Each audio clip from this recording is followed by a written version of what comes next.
सटतिला एकादशी व्रत कथा। प्राचीन काल में मृत्यु लोक में एक ब्राह्मणी रहती थी। वह सदैव व्रत किया करती थी।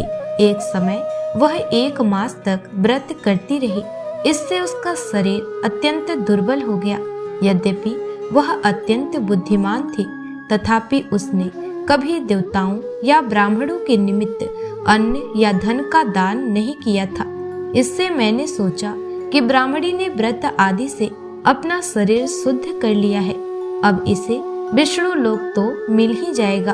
परंतु इसने कभी अन्न का दान नहीं किया, इससे इसकी तृप्ति होना कठिन है। भगवान ने आगे कहा, ऐसा सोचकर मैं भिखारी के वेश में मृत्यु लोक में उस ब्राह्मणी के पास गया और उससे भिक्षा मांगी। वह ब्राह्मणी बोली, महाराज किस लिए आए हो? मैंने कहा, मुझे भिक्षा चाहिए। इस पर उसने एक मिट्टी का ढेला मेरे भिक्षा पात्र में डाल दिया। मैं उसे लेकर स्वर्ग में लौट आया। कुछ समय बाद ब्राह्मणी भी शरीर त्याग कर स्वर्ग में आ गई। उस ब्राह्मणी को मिट्टी का दान करने से स्वर्ग में सुंदर महल मिला, परंतु उसने अपने घर को अन्नादि सब सामग्रियों से शून्य पाया। घबराकर वह मेरे पास आई और कहने लगी कि भगवान, मैंने अनेक व्रत आदि से आपकी पूजा की, परंतु फिर भी मेरा घर अन्न आदि सब वस्तुओं से शून्य है। इसका क्या कारण है? इस पर मैंने कहा, पहले तुम अपने घर जाओ, देव स्त्रियां आएंगी तुम्हें देखने के लिए। पहले उनसे सटतिला एकादशी का पुण्य और विधि सुन लो, तब द्वार खोलना। मेरे ऐसे वचन सुनकर वह अपने घर गई।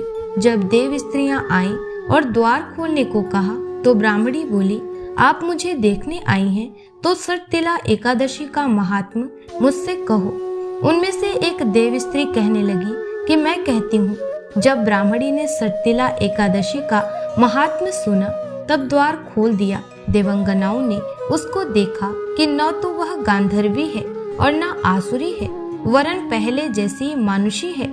उस ब्राह्मणी ने उनके कथनानुसार सटतिला एकादशी का व्रत किया।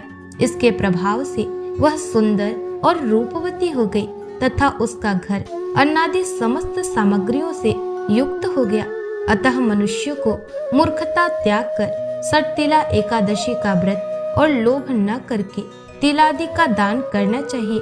इससे दुर्भाग्य, दरिद्रता तथा अनेक प्रकार के कष्ट दूर होकर मोक्ष की प्राप्ति होती है।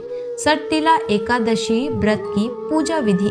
सटतिला एकादशी व्रत में भगवान विष्णु की पूजा की जाती है। इस दिन तिल का प्रयोग 6 तरीकों से किया जाता है। तिल स्नान, तिल का उपटन, तिल का हवन, तिल का तर्पण, तिल का भोग और तिल का दान। पूजा के लिए इस दिन ब्रह्म मुहूर्त में जाकर स्नान कर लें। उसके बाद भगवान विष्णु की पूजा प्रारंभ करें। पूरे दिन निराहार व्रत रखें। फलों का सेवन किया जा सकता है।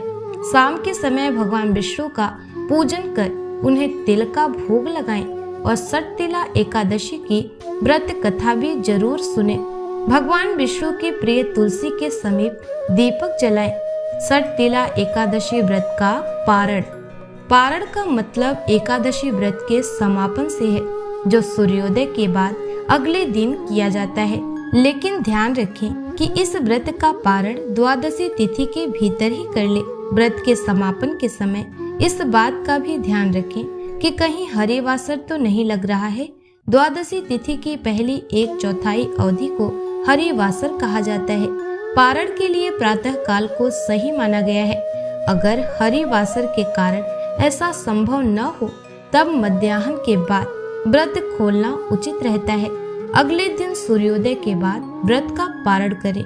तो भक्तों, आशा करती हूँ कि आप सभी को ये कथा पसंद आई होगी। ऐसे ही धार्मिक कथा को श्रवण करने के लिए हमारे चैनल को सब्सक्राइब कर लें। मिलते हैं नेक्स्ट वीडियो में। तब तक के लिए जय श्री हरि।